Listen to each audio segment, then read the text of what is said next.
I don't want to keep my guests waiting as well. This man he's multi-niche, to say the least. He's not just uh podcaster or anybody like that. He's not a one-trick pony, okay? He's involved with Truth and Democracy, okay? That he still has that show, thank God, and Bible study for progressives. And God, they need it. They need it because they want to throw God out the window. So I'm happy for that. Me personally, I'm proudly biased. He's a author, attorney, activist, and a survivor of sexual abuse. So no, he was not raised no locked up gated community at Pleasantville, whatever state you want to insert in there.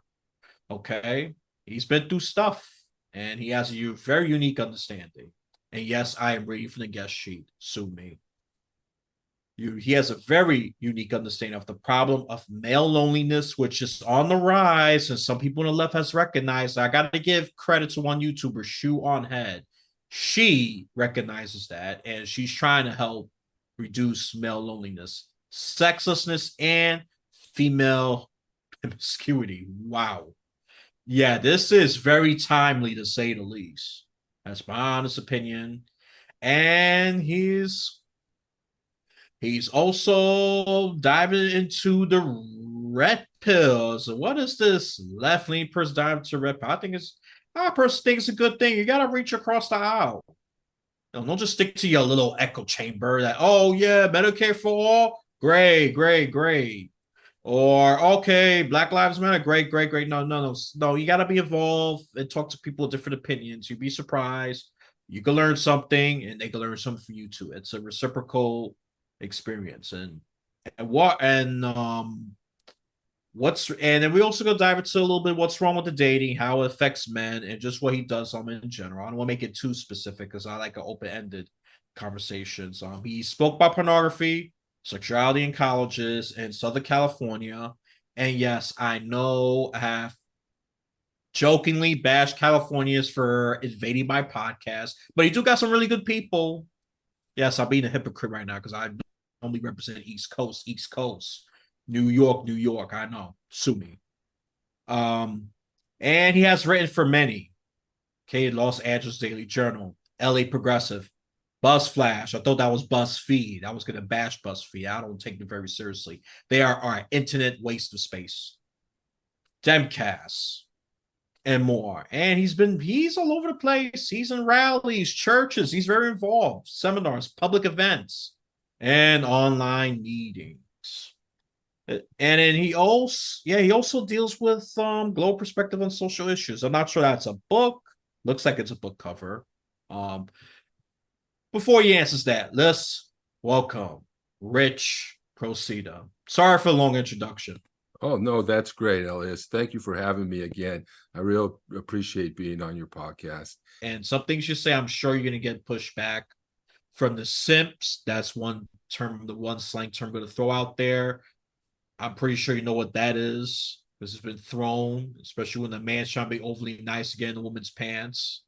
The simps, the ultra feminists that say, oh, to hell with Richard. He is trying to power the men with that shady, nuanced, philosophical talk. I can say right through him.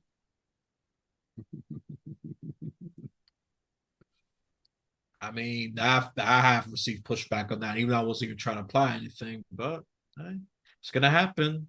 Sometimes you get pushback. Ironically, you're on the right track. That's good. Aha. That's right. Yeah. So that's all I'm going to say. Well, Anything else you want to add?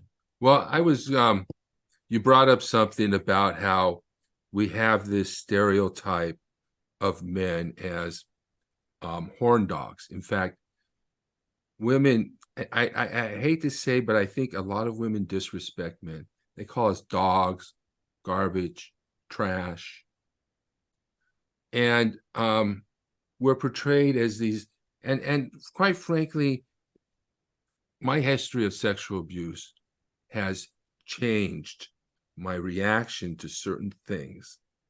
And sometimes things that Other guys are like screaming, acting like dogs because a woman is showing her breast, right? Maybe at a some place, and you're acting like a dog, yelping like a dog, right? Or I probably have a salivating. salivate, yeah. And I have a totally different reaction. I have a post-traumatic stress reaction. I have a reaction of, what does this person want from me?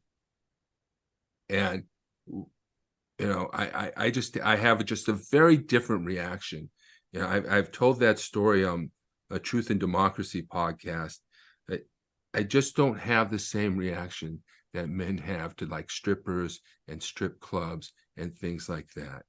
I have a post-traumatic reaction to those things. So I sort of got off on the topic, but the idea that the guy is a horn dog, and the evolutionary psychologists say that men want to spread their seed. They want to spread their seed.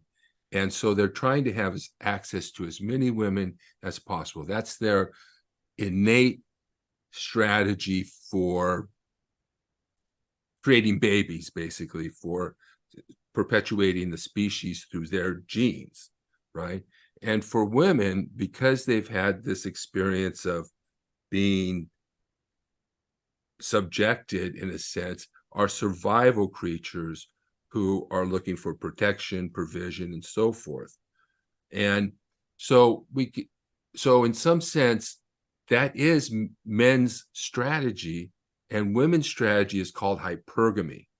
And what hypergamy is the tendency of women to date up in social status and money, and obviously the men dating down.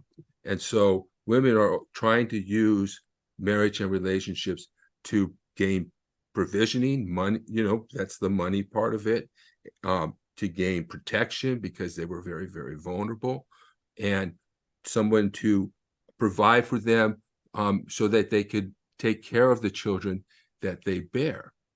Now, a lot of men might say, oh, yes, and this explains women's relationship. What? Not really.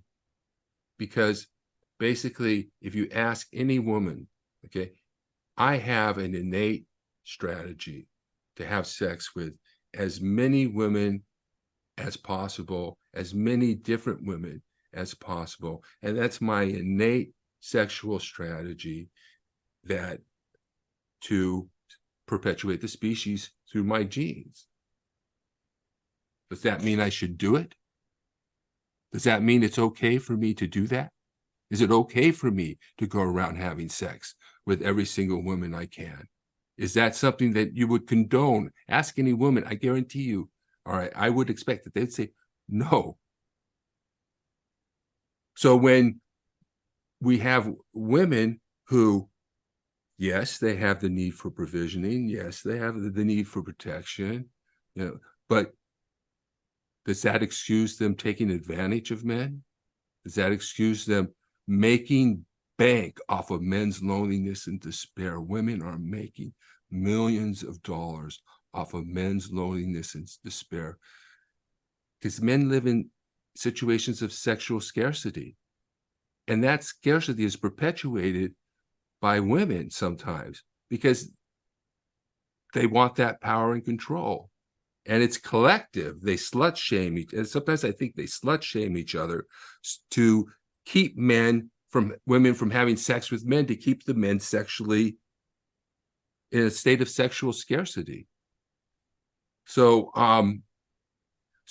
really it's not the men who are going out having sex with all these women. Maybe it's the men the women are having sex with that are having sex with, but it's really not men who are doing that. But is it okay for women, because they have these needs, to go out and take advantage of him, to prostitute themselves, to create OnlyFans page, to make a living off of men, to marry a man for his money, to divorce him and take everything he has, after you've had sex with your Chad or whatever, does it make these things all right? And then the second question, which I have for evolutionary psychologists, which is a criticism of them and some of the red pill advocates is that, are women able to control their own behavior?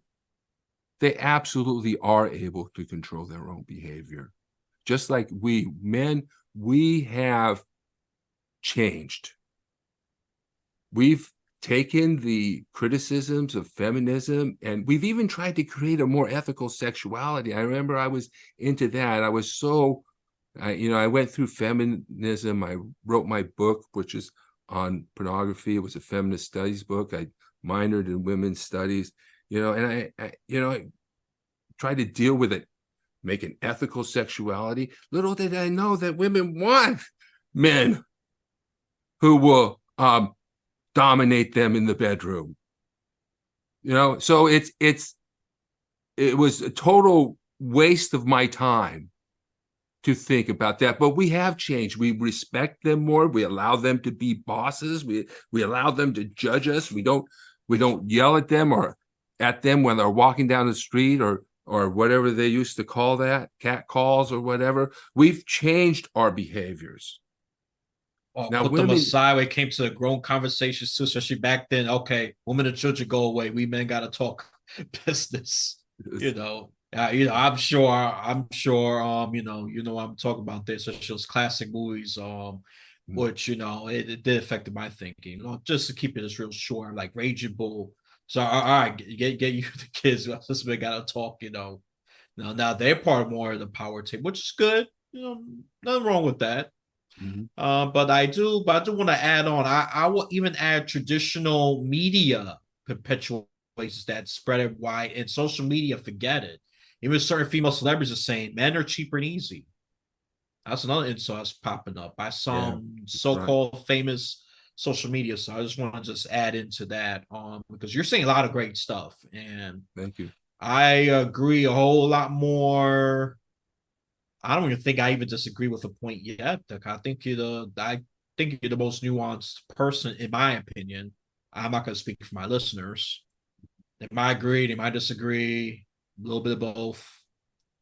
I shall find out. Eventually, the feedback will come clear and concise. Especially if they are willing.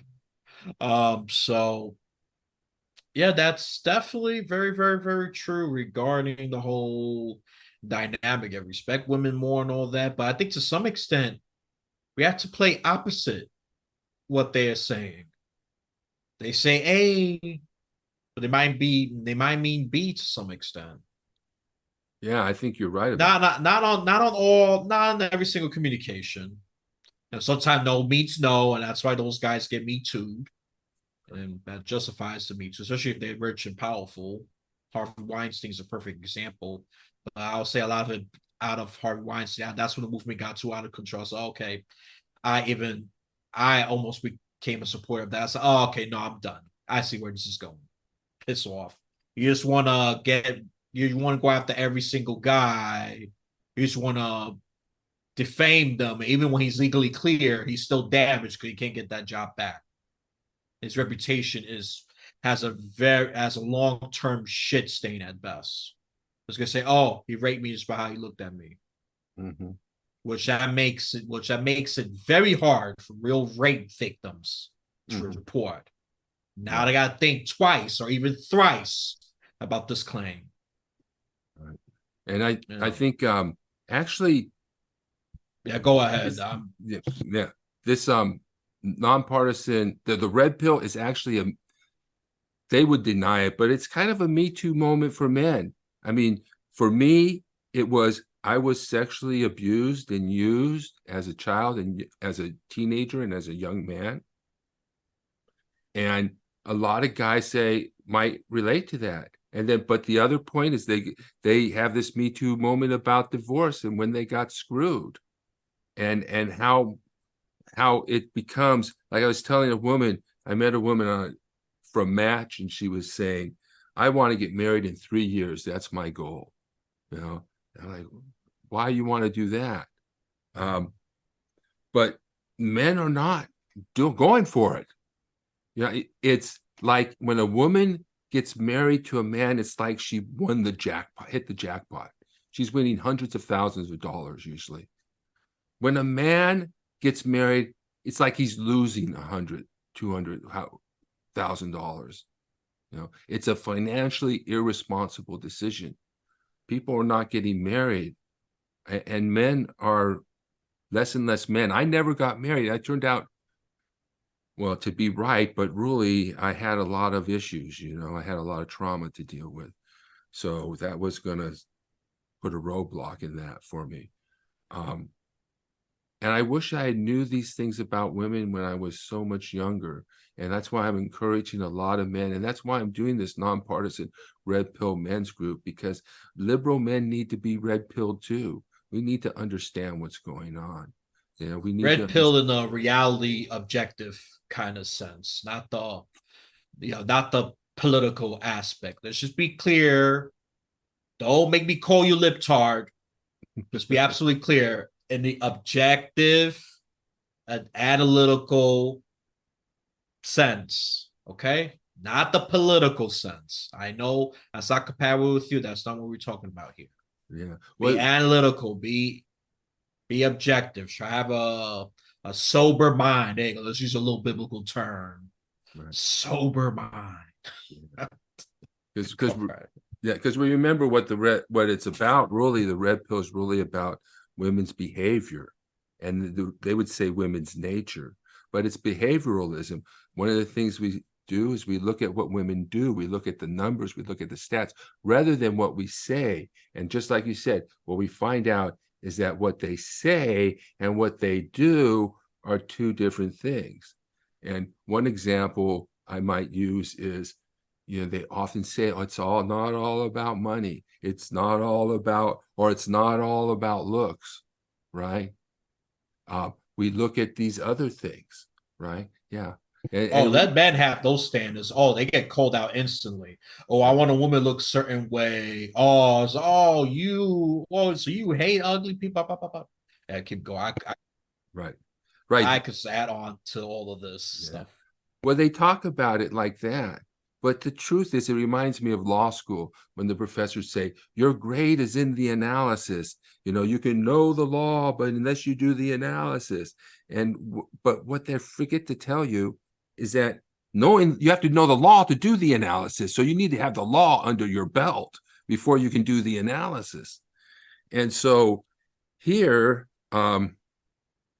yeah, they're trying to tell you that it's just these, we consider their character. We talk about all these things, but when it comes down, then the rubber hits the road, you find out it's mostly about looks and resources. It's mostly about looks and resources. Is it, yeah, sure, they consider other things, but when you look at the stats and the numbers, you can see what the actual truth is. So we're getting a bum rap. And in fact, men are much more forgiving when it comes to looks than women are. Women have, I think there's an And especially epidemic. financial standards. I mean, especially in financial standards. Ooh. Yeah, I mean, normally speaking, a woman is able to marry up. You already alluded to this a couple of times. right. They go up. Man's socioeconomic standards, he was here, it goes down. Yeah, Because the woman's including expenses, especially with the children come in there. That's even more expenses. He's got to make more money just to go up there, work a lot more hours, and that compromises a quality relationship as well because he's working a lot more than being with the wife and the kids. So it's very complicated, just to say the right. least. Very Well, complicated. yeah, and the women are, And working longer too is another thing that's really hindering this as yeah. well.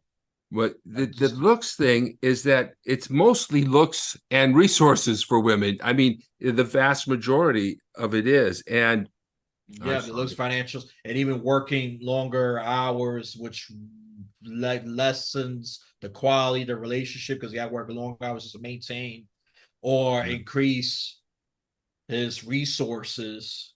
So like that, the woman and kids Oh can yeah, be that taken care I of. remember what it is that men are much more forgiving. I mean, when you look at how women look at the men on those dating apps, they find most of the men unattractive, and only a small fraction of the men are attractive to them. But when you look at how men have a traditional bell curve. We can find attraction in a 5 and a 6.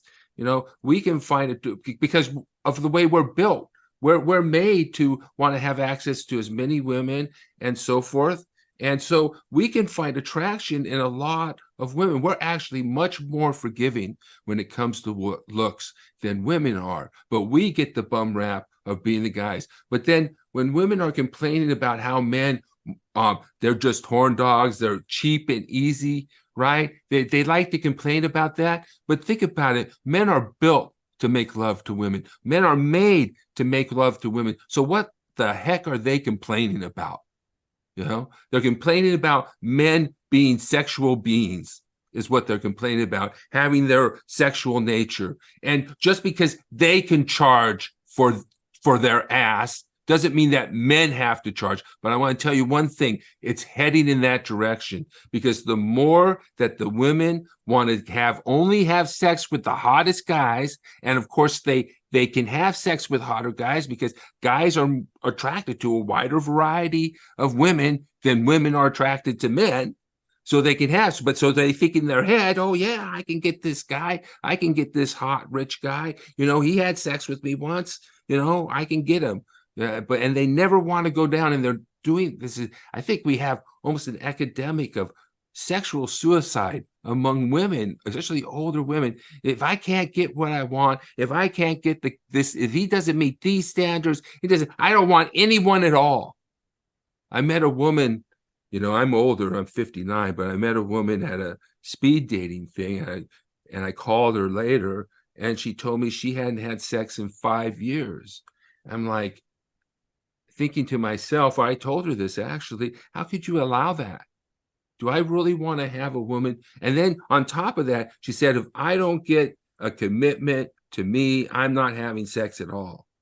I don't want to have hookup culture. I don't want, already saying, I don't want a hookup culture. If I can't get what I want, I'd rather not have sex at all. And so many women leave the sexual marketplace as early as 40. And they don't have as strong a sexual desire as we do. Men are still in the marketplace in the 60s and 70s. And there are some women out there too. And almost universally, I find that they want younger men. So it's headed in that direction. If women are going to be paying those men, they're going to start charging money. Women are going to have money. Those men are going to start charging money. And so get used to paying for men, because that's what's coming down the line.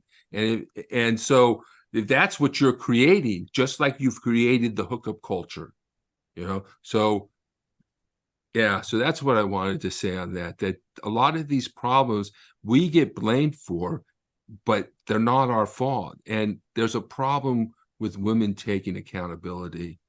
I don't know how much, when I went to college, this is after, having been sexually abused and used all my life, ended up in college, community college. And and this was in the 80s, and sexual harassment law was new. People didn't think men could even be sexually harassed at that time. And I had this class asking me to pose nude. And it's a long story, but she had a bunch of, I would call, flying monkeys, or women doing her bidding, coming up to me, trying to encourage me to pose nude, telling me how much. But I would ask every single one of them out on a date, and each one of them said the same thing: I can't do that. So in other words, they want to see me nude, but they don't want to go out with me. And of course, what was this about? They had a calendar, and they were making money and even embezzling money off when they're making the calendar, using the schools, finances, and recruiting from the men. And it was a whole system where they had identified the men they wanted, and they put them in these special classes. And I had no idea I was going into these classes for this. Going to classes, I didn't understand why I was there, and being asked this, and I wasn't going to do it. And they even recruited my girlfriend to try and seduce me into doing it, and brought me down to try and seduce me into doing it. And there was no way I was going to do it. I was so pissed off so humiliated, because I certainly didn't want to have to publicly say no. I didn't want to explain why. And so I remember running to the administration and having these women chasing me and knowing, ironically, what a lot of men would love to have these women chasing, but I knew they just wanted to treat me like a little baby, have no respect for me, so they can do it to the next guy, to the next class. So I filed a sexual harassment case, and I ended up bringing that teacher and that whole system down. But this is what they were doing, right? I mean, I definitely want to chime in, just especially a lot of, yeah, sadly, a lot of young men who are just eager just to score. You just say it that way, against their pants. Oh yeah, that's a dream paradise. Oh man, got all these ladies chasing me. But a good chunk of them don't think about what you thought, because you already had, you already turned very clear. You already had the PTSD, the trauma from that. And a lot of those guys don't even have the trauma. So that separates you from, sadly, these, no man, even in today's stance, even though now the OnlyFans, oh, forget it. The man sometimes even whore himself out there, especially those Todd studs with his ads, his wang, his special man part, his glutamus maximus, all of that. And I'm sure, yeah, they're showing. I mean, for Instagram, all you're getting is just the muscular abs, because that's what they allowed for the most part. But OnlyFans, yeah, yeah, women has made millions of dollars of OnlyFans. I mean, a couple of them has become millionaires out of that. yeah, that's so sad.